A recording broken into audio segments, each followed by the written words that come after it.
What's up, everybody? It's Pikel with another Worlds video.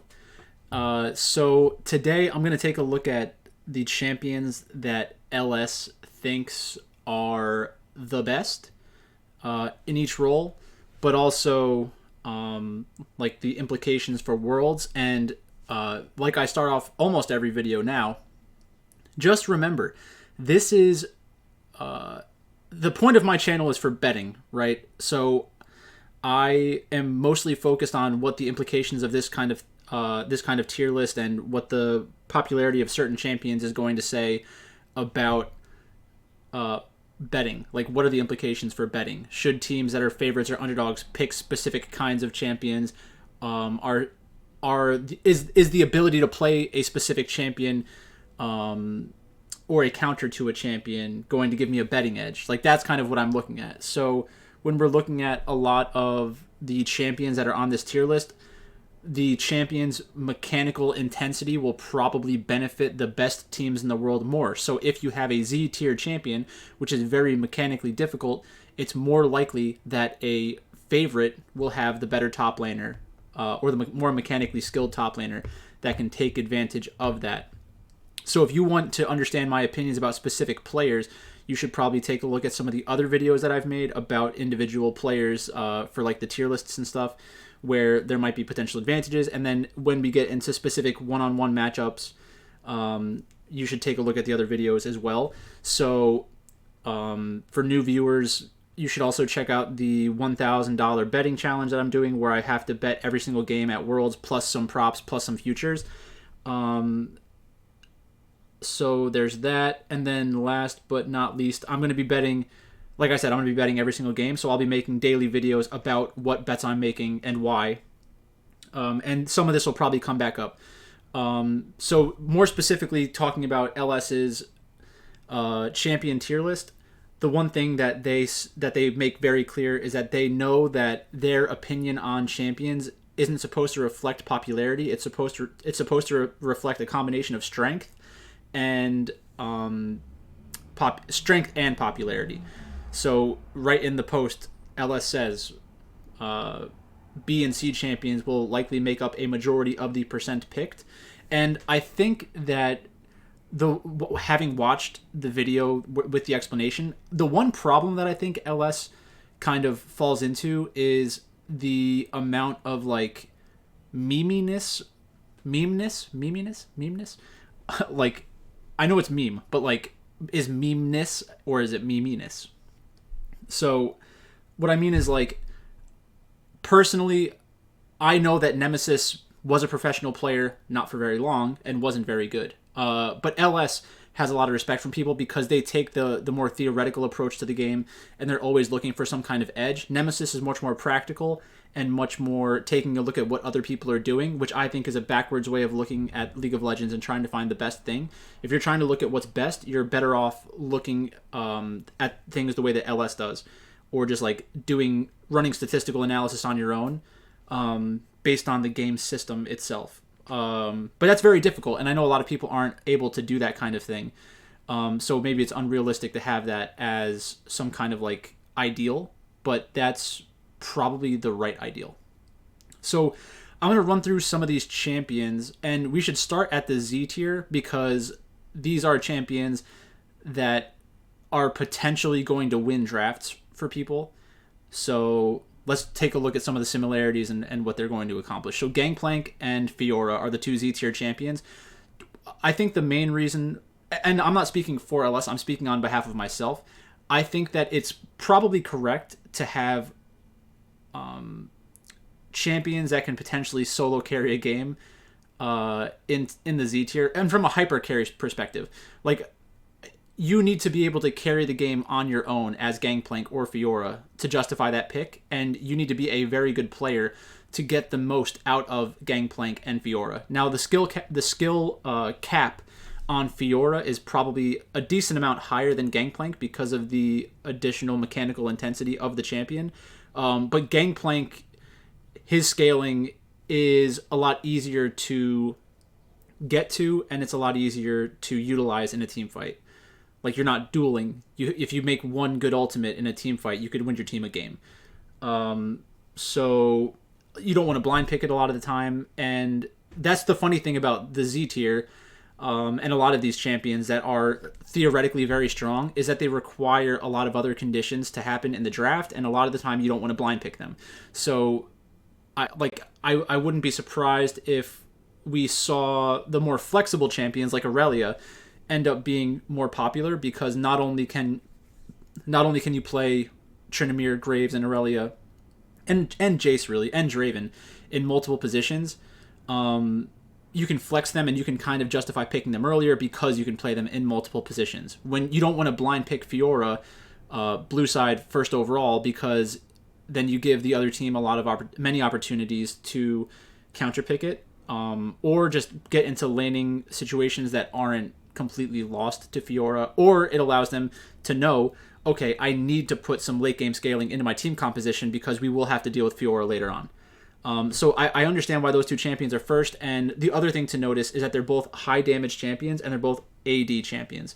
So you don't necessarily need to play a hyper carry if you want to scale into the late game. If you have a gang playing Fiora, Tryndamere, Graves, Aurelia, Camille, Draven, even Vayne, all of these champions will give late game damage upside, and reduces the importance of having physical damage in the jungle and mid lane and AD carry, specifically AD carry. So that opens you up to playing more utility type champions in the bot lane. But I want to focus more on just this lane itself, I guess. So in the S tier, Tryndamere is considered S tier now. That's crazy. I haven't been playing as much League recently because the betting season was kind of over for a month and a half or 2 months. Graves S tier. So lane Graves is interesting. I get why it's here, but I love champions like Aurelia a decent amount more, and I think it's more likely that we see Aurelia as a blind flex pick, because there are some players at Worlds who are just so mechanically good that they can justify playing Aurelia. Jace is a really good matchup. Jace has a lot of good matchups and can dominate the laning phase, so you're more likely to see that from a favorite team than an underdog. So that's just something to keep in mind. Draven, again, that's a champion we're much more likely to see when a favorite has the ability to counterpick. Camille, I think a lot of the underdogs will probably opt into something like Camille, which I don't know if that's a great idea or not. The reason why I say that is because if I'm an underdog going into a game, I think that it's better to try to win the game early and snowball, because it's easier to snowball than it is to scale for most teams. Continuing, Malphite. I think Malphite might be very important at Worlds because supposedly there are a lot of auto attack champions that are going to be all over the place, and if hyper carries are in the meta, then that's just another reason. That's another reason to prioritize a pick like Malphite. If you have Graves top jungle mid or top jungle or mid, if you have Tryndamere top or mid, if you have multiple AD carry champions, Malphite's always going to have a role. So that's important to watch out for. Kenan's going to be very popular because of his ultimate, and a lot of the best players in the world, specifically Korean players, are very good at Kenan, and they're able to navigate the laning phase, so they don't necessarily get punished really hard. Cho'Gath's interesting, but I think at this point, if LS and the other people are right about how good Tryndamere is, everybody is going to need to have a good matchup against Tryndamere. So there are I think Malphite does pretty good against Tryndamere. You're going to get outscaled by the Tryndamere, but at least you can do something. So Camille is good against Tryndamere. Fiora is good against Tryndamere. Malphite, Darius, Shen, Tahm Kench, a lot of these champions. I wonder what's the Gangplank matchup like, because that could be a big problem. Some AD champions like Vayne and Quinn are probably good against Tryndamere as well. So that's one issue with Tryndamere. It's yes, it might be a very strong pick, but if you have to take it early on in the draft, it's going to be difficult to not get counterpicked unless the other team just can't play those champions. Cho'Gath, Darius, Lulu, Riven, Set. So I think we will probably see Lulu. I think we will probably see Set and Gragas. I think Aatrox could easily make a comeback because he was so popular at one point that a lot of teams will have experience with him, whether or not he's absolutely busted. And it's not a true hyper carry, but can do a lot of damage in the mid game. Damage like figuratively, like can be very impactful, I should say. Akali, very good champion, and also very good on specific players at Worlds. So players that top laners that think they can hyper carry, they will want the playmaking upside of Akali. Gnar, we'll probably see a ton of Gnar. Whether or not we should, that's a different question. Gwen, a lot of the good Chinese players and Korean players like playing Gwen, so I think we will see that. It'll be interesting to see how it plays into the jungle tier list because there's a lot of AP champions at the top of the jungle tier list. Mundo is a pretty bad champion, I think. It doesn't do a lot. That's honestly just, I don't have much more to say other than that. Like he walks around. That's what he does. Ornn is good when you're winning. Ornn is good when you're trying to hyperscale. So I think we will probably see Ornn. I wonder what bad matchups they have at the top of that list. I don't know what the Tryndamere Ornn matchup looks like. Poppy is supposed to be good against Tryndamere. That's probably another reason why we'll see her. Quinn, same thing. Renekton, there's always the chance to see Renekton. And I know that LS specifically hates Renekton, and I don't love Renekton, but Renekton can almost always do their job, which is a different way of looking at champions that you should pick. Because if you know that like you get into a late game team fight and your Renekton's behind, but they realized they were behind, built a little bit of extra tankiness, they can still dive back the back line and be somewhat impactful. That is pretty important. Rengar, I'd be surprised if we saw Rengar. Viego, I don't know why people think Viego's a lot worse now. I know that they've been nerfed, but Viego still has like game-breaking upside with the resets. Singed would be a good champion to see at Worlds. If you can build tank and survive the landing phase, that's the kind of champion where if an underdog was really good using Singed and being able to counter the other team's drafts with a champion like Singed, it could be very strong. Jarvan is a flex pick. Trundle's a flex pick. Zac is a flex pick. Wukong, there are some players who are very good at Wukong at Worlds, so we might see that. Sion's interesting. Shen, I think, is a good champion overall. I hope we don't see many Nocturne tops. Kled is flexible, and we probably will see Kled, but I think we are more likely to see Kled in the mid lane. Kled's another champion that I think is supposed to... There's some interaction between Tryndamere and Kled that I'm forgetting. Mordekaiser, Rumble, Urgot. It all depends on what... Like, I could see some of those champions being picked into something like a Tryndamere. So, that's kind of that. My takeaway for the top lane is that when in League of Legends, for betting specifically, you want teams that can play multiple styles. If you look at a top laner and you think to yourself, wow, I can't see them playing Graves. I can't see them playing Tryndamere. I think it's unlikely they're going to play Aurelia. That's probably not a team that is going to be successful against the top teams in the world because it shuts off certain types of team compositions.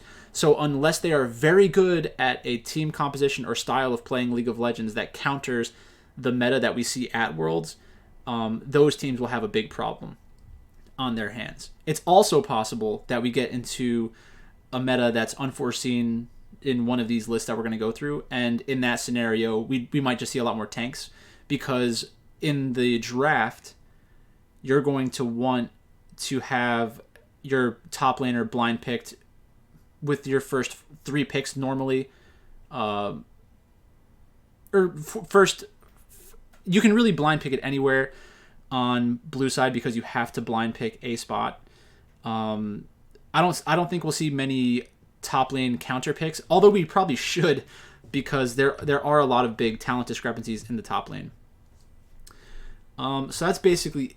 Actually, So what would I say about what I want to see in the top lane? I think Malphite's going to be important. I think Malphite, Camille, and Kennen are probably the three picks that will kind of dictate how the rest of Worlds goes. Specifically, the Camille and the Kennen. Probably really Kennen. I think it's more likely that Kennen shapes the meta than Tryndamere, and it's because the best teams in the world play Kennen.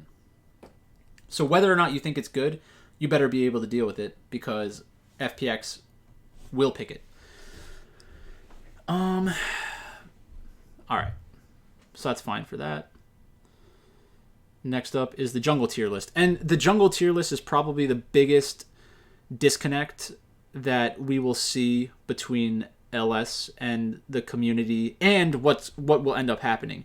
So these champions at the top represent very specific types of junglers. Junglers are interesting because it's so important how you match up with the enemy jungler, because if you can get invaded or if the other team has a TF and can just invade you in the jungle, it is very difficult to deal with. That's why a champion like Karthus is very difficult to pull out in professional play. I know that LS thinks that you should be able to do it with practice, but a lot of these teams haven't practiced it. So I agree that Karthus is a very powerful champion when things break your way, but the level of difficulty that playing around a Karthus has makes it an almost impossible selection for most of the teams at Worlds. Like if you're Dom1 Gaming, you could probably get away with it. But why play Karthus jungle when you can play something easier with better gank potential and you can just steamroll the enemy team?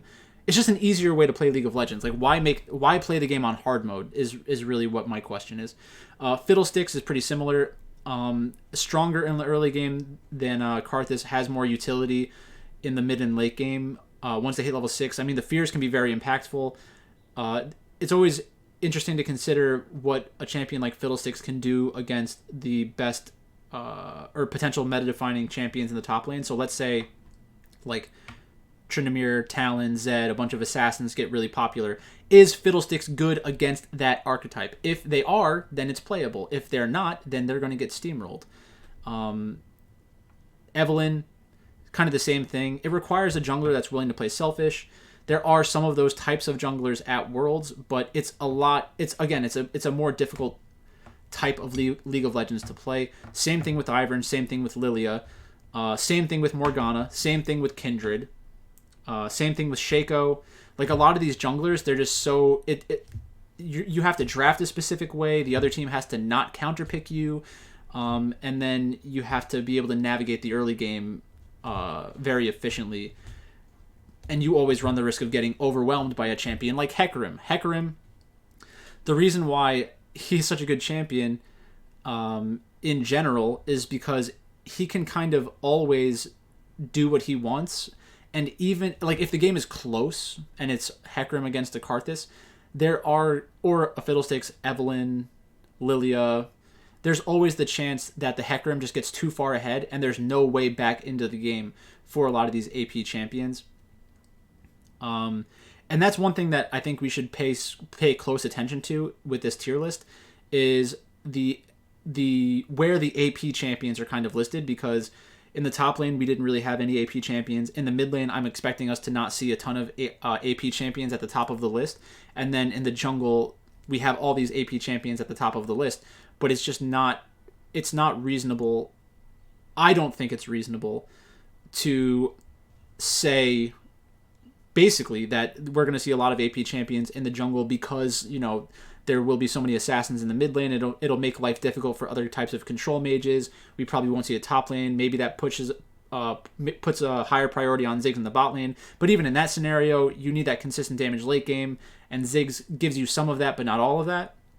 So I think that LS is probably just wrong about the jungle, specifically with how they have the AP champions listed. Like, yes, Morgana, Gragas, Diana, Echo will give you AP damage Same thing, Nidalee, Elise, Talia. They will give you AP damage, but it's not the same. It's just not that easy to play around. Like Gragas, I know junglers that play Morgana. There's a player from Yale who plays jungle Morgana at an extremely high level, and it is not difficult to play around once your team knows how to do it.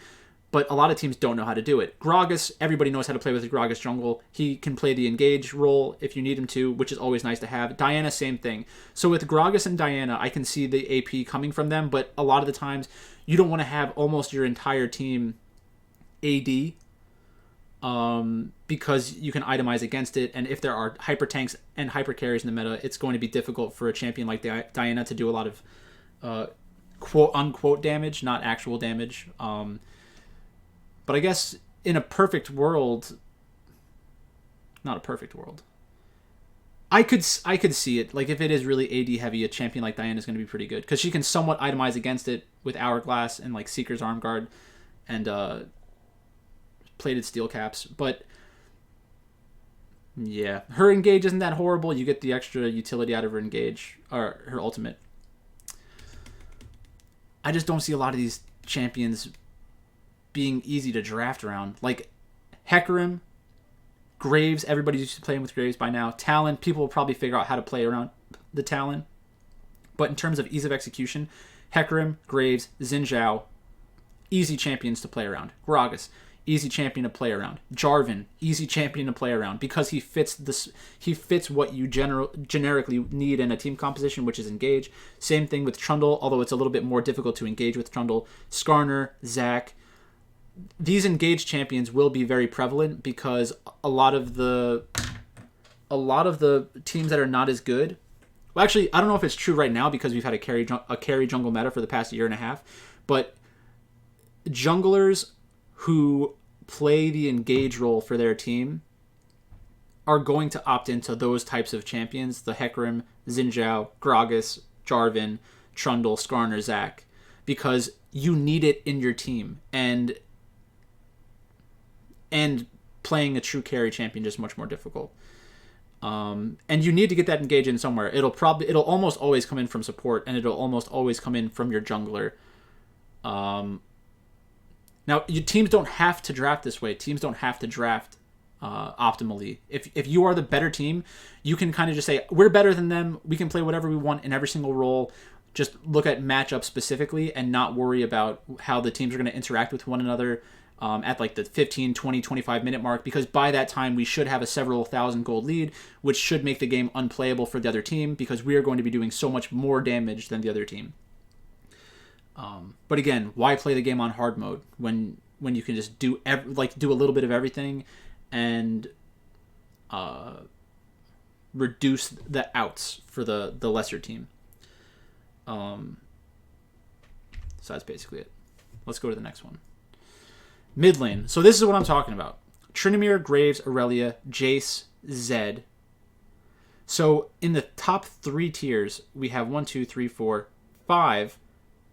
5 out of 8 champions are AD. Yone is AD. Talon is AD. Gangplank is AD. I don't think we really expect to see Talon. Or Gangplank. Yasuo, we probably will see Yasuo. Which will be cool.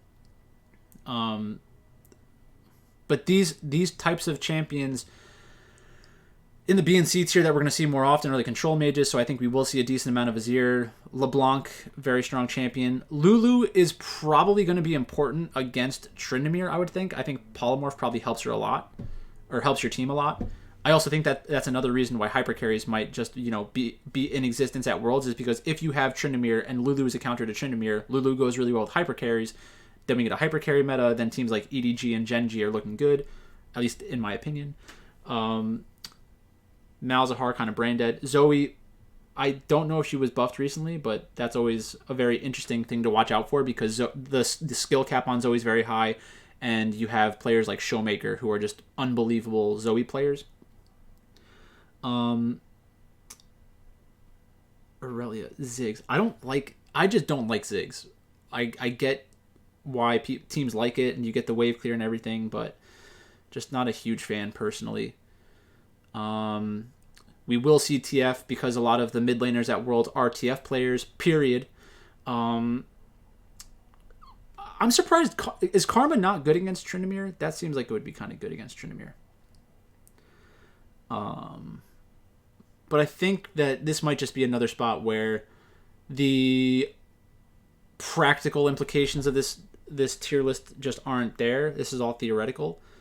So I understand why you would make this kind of list, and I understand the point that LS is trying to make, but I'm not sure how much good it does us in the betting world. Like,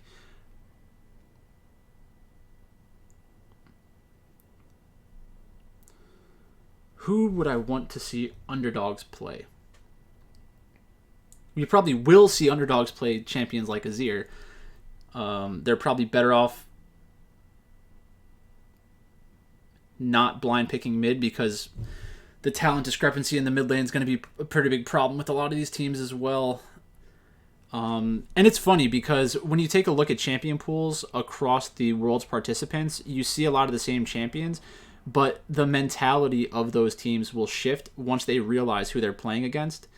Because, like, sure, when I'm in the LCS and I see the enemy team pick like Azir, if I'm Abadage, I'm like, okay, well, I can pick something that hard counters Azir in the laning phase and then just try to run them off the rift during the laning phase, and that should give me good chances to win. But when the mid laner is like Showmaker or Scout from their group, it's like, okay, well, Scout picked Azir, but do I really want to all in on the laning phase? Is our team going to be able to capitalize on that advantage? It's just going to force us to play the game a little bit faster in the early and mid game. Maybe that makes it easier for us to get outscaled. Like, am I really willing to do that if I'm 100 Thieves? And I think that the answer should be yes, because if you're the lesser team, you should be embracing risk more often because you need to get. It's already unlikely that you're going to win, so you might as well do things that reflect your odds. So it's like, well, this is only going to work 25% of the time. But since we already see so many of the champions on their team are already picked, and it's a counter-picking opportunity, yes, it forces us to play in the early game, but that's probably the best way for us to win. You really have to kind of get to that point mentally, I guess, which I don't think it's easy for a lot of teams to get there. But I'm pretty sure that is what drafting optimally would be. But, oh well, feels bad. Basically what I'm saying is I'd rather see the underdogs go down swinging, playing the champions that they think are actually very strong, trying to carve out small edges and playing around those win conditions aggressively instead of just bleeding out because they don't want to make a fool of themselves. And I understand that's a real concern, and a lot of people, this is like their opportunity to do something on an international stage, so you don't want this to be like your one chance and then you look like a jerk. But if you're trying to win and look like a hero, then that's probably the better thing to do. All right, in the bot lane. So we have very different types of champions. And this is where I agree with LS, because I think that Draven is an extremely good champion. I think that Aphelios is a very good champion, but was recently nerfed. Jinx, very good champion, hyperscaling champion. So they represent different types of things. Like if you're looking for hyper carries or champions that can do very well in the late game, I think Draven, Ezreal, Aphelios, Karthus for different reasons. Kog'Maw, Jinx, Vayne, Tristan is pretty good. Twitch is pretty good. Sen is pretty good. All of these champions have very good late games where they do different things better than they all have something they do better than every other champion in the game, which is why I think that we'll see a lot of hyper carries, because it's difficult to punish the hyper carries. You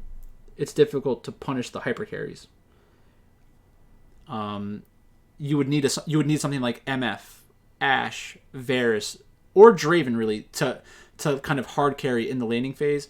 I think if Draven is as popular as I hope it is, it'll be very difficult to play something like Ziggs because you'll just get destroyed in the laning phase, I think. Seraphine's a really interesting choice to me. I'm not sure if we'll actually see it, but that's where I wish teams would be a little bit more willing to kind of use that style of champion in the bot lane if you think that top jungle and mid are all going to be like AD carry champions. Like carry champions, not ADC champions.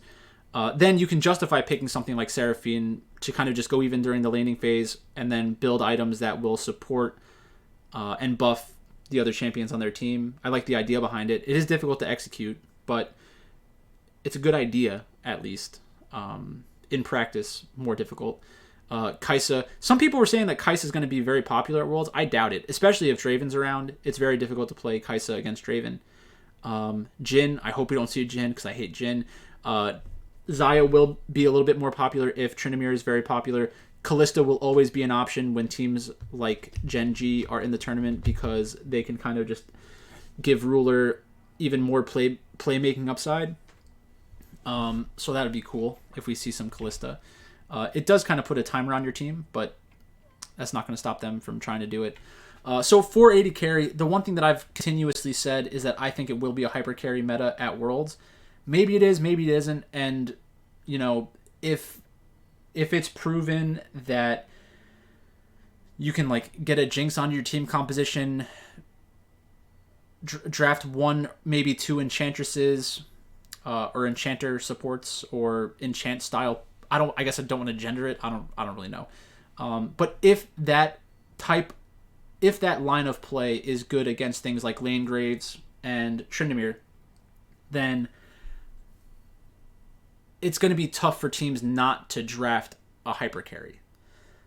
And I think that's kind of how it should be because, you know, it always gives you that late game insurance.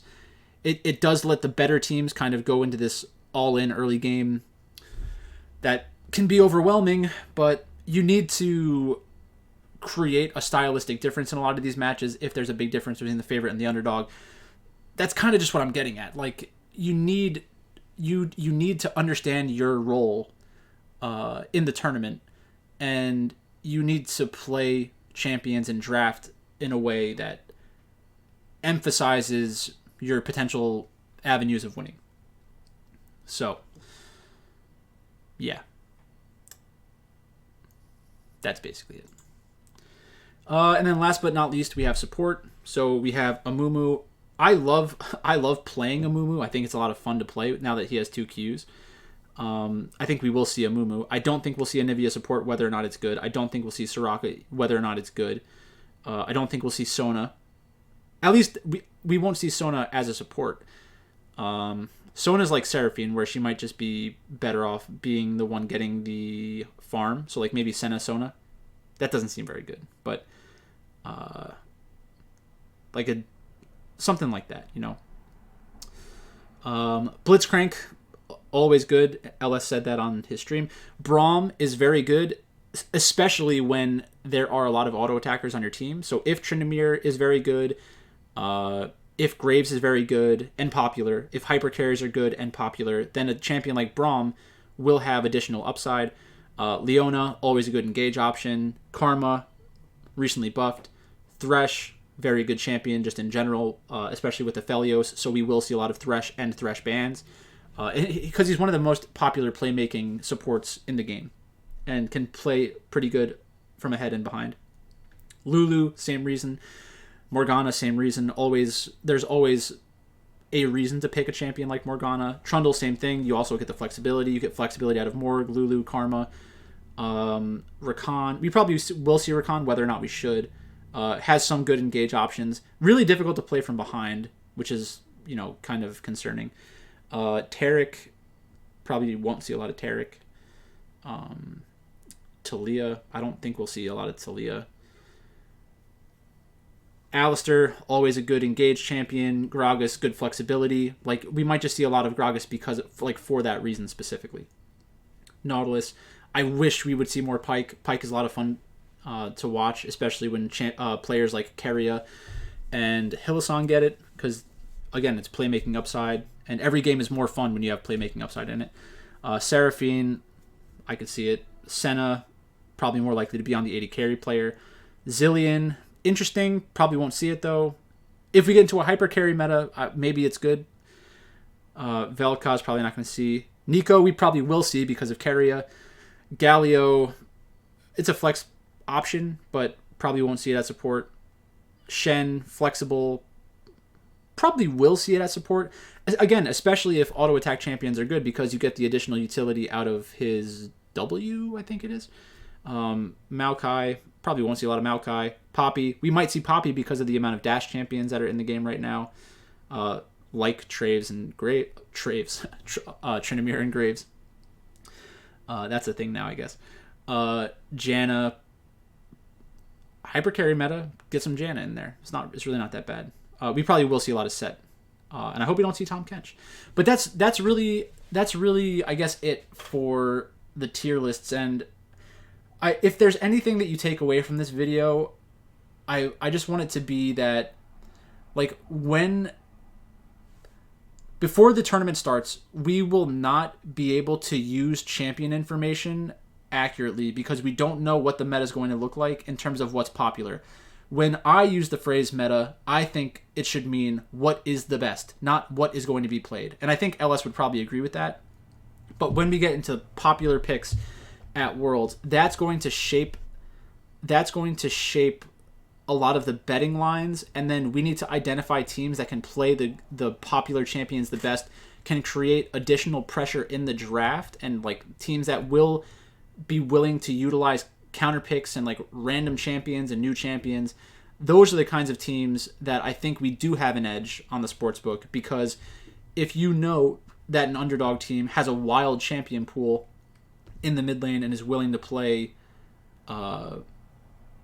like Seraphine or an enchanter in the mid lane, or like specifically something that counters Trinimir and Graves. If the other team just walks into it blindly in the draft and is like, oh well, Trinimir's strong, let's pick Trinimir, and then you give the underdog team an option to counter pick it, and they actually have something up their sleeve. That's really what you need to be able to do as an underdog, because you need to punish the other team when they're being lazy and when they're making bad decisions in draft. So that's basically it. Make sure you come back to check out the different betting content that I put out there for Worlds. We're only a couple of days away. Should be a lot of fun. I'm very excited to watch Worlds once it gets started, and maybe we'll revisit champions at that point. But that's all I have for you today. Thanks for watching, and I'll talk to you later.